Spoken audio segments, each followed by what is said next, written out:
When you wrote The Girl Is Mine, did you copy from anyone else's song? No. Michael Jackson has been trailed by rumors of plagiarism, and in some cases lawsuits, for years. And most recently, legendary producer Quincy Jones had a harsh critique for the King of Pop, who he worked with in the 1980s.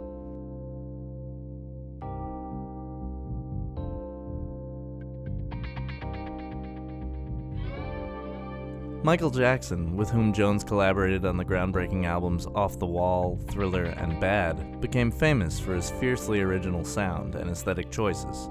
But were they all from the musical mind of the child prodigy turned pop star?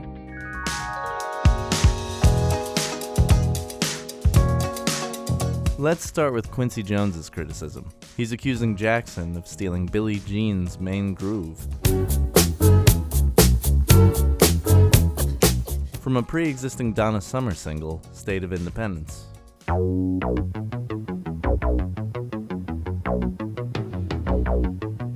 They sound strikingly similar, Billie Jean's in a different key and slightly slower, and that's not just a coincidence. Quincy Jones produced both tracks in the year 1982, although other musicians were credited as the writers.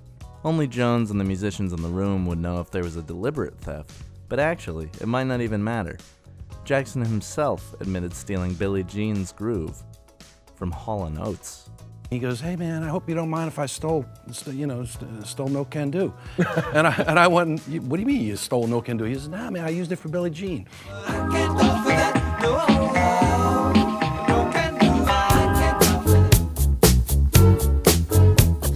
He said that to me. I thought that was pretty cool that he said that, but to me, I mean, that just goes to show you though, an artist can take something that even they may think is a rip-off or whatever you want to call it, but It's not at all. Part of the reason familiar melodies may have entered Jackson's music is because he composed all the music in his head.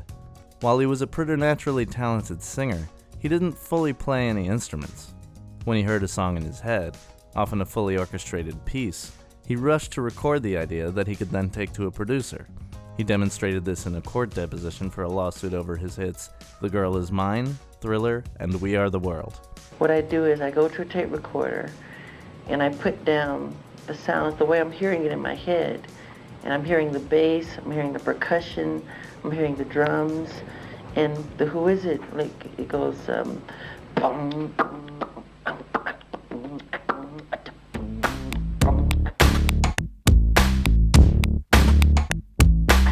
Jackson was found not guilty of copyright infringement in that lawsuit. But once you realize that was Jackson's approach to songwriting, it makes it hard to tell whether Jackson was unconsciously borrowing from songs he may have heard before, or making a more deliberate theft. Carry me like you are my brother, love me like a mother, could you be there? Caro, grande genio indiano, dolce sogno tu. Bless you for being an angel. Every night she walks right in my dreams since I met her from the start. I'm longer than there have been fishes in the ocean, higher than. But there are a few legitimate cases of theft. In the same interview, Jones spoke about Jackson and his hit Don't Stop Till You Get Enough.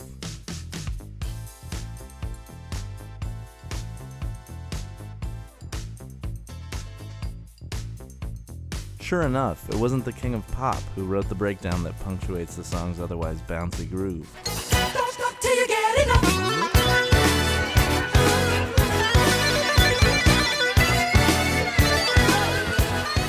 An early pressing of the single shows that Philin Gaines initially got co-writing credit, but according to him, right before the song came out, Jackson got cold feet and pulled the 10% writing credit Philin Gaines would have received, meaning Jones's story is true. I was deeply heartbroken, and I let it go. I don't know what you would have done in that situation, but that's what I did. I mean, I was young, and it was Michael Jackson, and I thought, well, I don't have a chance. And one of Jackson's most famous utterances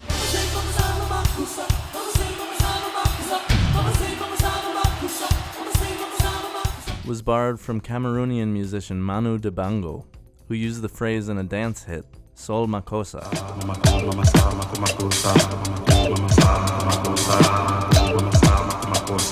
Jackson admitted borrowing the phrase for his 1983 hit and settled with Dibango out of court. Ultimately, the provenance of melodies and chord progressions is a tough thing to prove definitively. Jackson's writing style makes it difficult to successfully prove he stole something outright, because he couldn't read the sheet music he would have been stealing it from, or play the instruments that originally made the sounds. And those were sounds he maintains he never heard, until he faced a lawsuit about him. In many ways, all music, and pop music more than most, involves borrowing and improving, remixing and repurposing. In Jackson's case, he found in Quincy Jones a talented producer with an ear for pop hooks. With 12 available notes, and 30 major or minor keys to choose from, so many musical possibilities have been tried before that the real magic comes in the way those possibilities are performed and recorded.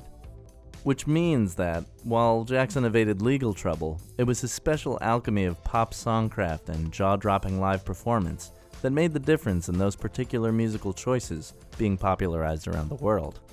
Whether you prefer your favorite musicians to be fiercely original or expert remixers, though, is a matter of personal preference. And besides, melodies aren't the only thing you could criticize Jackson for stealing.